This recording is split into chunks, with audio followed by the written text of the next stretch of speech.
अभय आयुरारोग्येश्वरी आरोग्यस्तु धर्मार्थ काम मोक्ष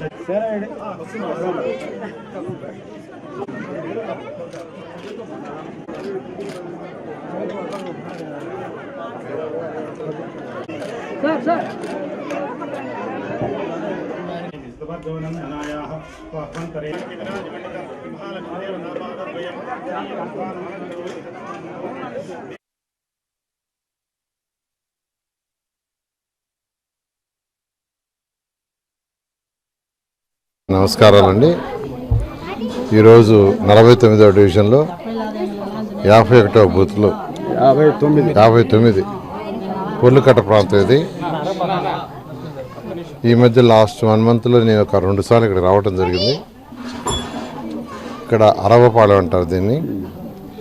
అయితే ఇక్కడ ఎక్కువ మంది చిన్న చిన్న పనులు, మార్కెట్లో పనులు, పాసి పనులు, పెయింటర్సు, ఎలక్ట్రీషియన్స్, చిన్న చిన్న కూలీలు పోయేవాళ్ళు, బేల్దారి కూలీలు పోయేవాళ్ళు ఎక్కువగా ఉన్నారు. అయితే వీళ్ళందరి యొక్క ఆర్థిక పరిస్థితి నిజం చెప్పాలంటే వీళ్ళని డెవలప్ చేయాల్సిన బాధ్యత ప్రభుత్వానికి ఉంది. ఖచ్చితంగా ఏ ప్రభుత్వం వచ్చినా ఆ ప్రభుత్వం యొక్క బాధ్యత. కొన్ని దగ్గరలో అయితే ఈ పక్కన ఇప్పుడు మనం ఎక్కడైతే ఉన్నాం పక్కన ఒక గుడిసె ఉంది. మొన్న వర్షాలు వచ్చినప్పుడు యాక్చువల్గా గుడి సగం మొత్తం పోవటం జరిగింది. మా వాళ్ళు యాక్చువల్గా పట్టలు ఆ రోజు చాలా మంది సప్లై చేశారు. ఈ గుడిసి కూడా బ్లూ పట్ట మా వాళ్ళు ఇచ్చింది. ఇలా యాక్చువల్గా ఒక ఒక ఒక ఇంట్లో అన్నీ చేయటం అనేది కష్టం. ఏ నాయకుడైనా వ్యక్తిగతంగా ఒకే వ్యక్తి అన్నీ చేయటం ఎప్పుడు కష్టం. అవి ప్రభుత్వాలు చేయాలి. వ్యక్తిగతంగా కొంత మనం సపోర్ట్ చేయగలం, కొంత సపోర్ట్. కానీ వీళ్ళ యొక్క జీవితాలు, వీళ్ళ ఆర్థిక స్థితి పెరగాలంటే ప్రభుత్వాలే చేయాలి. ఖచ్చితంగా 2024 తెలుగుదేశం ప్రభుత్వం వస్తుంది.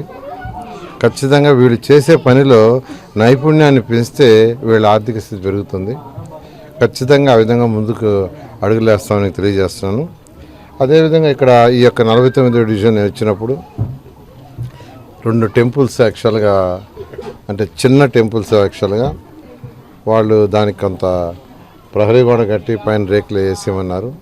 ఆ 2 టెంపుల్స్కి నేను యాక్చువల్గా నా సొంత నిధుల నుంచి ఇవ్వటం జరిగింది. వాళ్ళు కూడా చాలా బాగా, చాలా తొందరలో చాలా బాగా చేసుకున్నారు. నేను ఆ కమిటీ ఎవరైతే ఉండారో ఆ కమిటీని ఆ చేసిన డెవలప్ చేసిన ఎవరైతే బేల్దారు మేస్త్రి కావచ్చు అలాంటి ఎవరైతే ఉండారో వాళ్ళు కూడా అభినందిస్తున్నాను. ఈ బూత్ కన్వీనర్, బిఎల్ఏలు రెగ్యులర్గా విజిట్ చేసి అవి ఎంత తొందరలో చేశారు, క్వాలిటీగా చేశారు. నేను అభినందిస్తున్నాను. ఎందుకంటే ఇవి కూడా కొంతవరకే చేయగలం వ్యక్తిగతంగా. అయితే మనం చేయగలిగినంత చేయటం అనేది నా సిద్ధాంతం. ఆ విధంగా ఈరోజు ముందుకు పోతున్నాం. ఇదే విధంగా ఈరోజు నెల్లూరులో దాదాపు ఒక చాలా 50 టెంపుల్స్ పైన యాక్చువల్గా ఇవ్వటం జరిగింది. వాళ్ళందరూ కూడా చేసుకుంటున్నారు.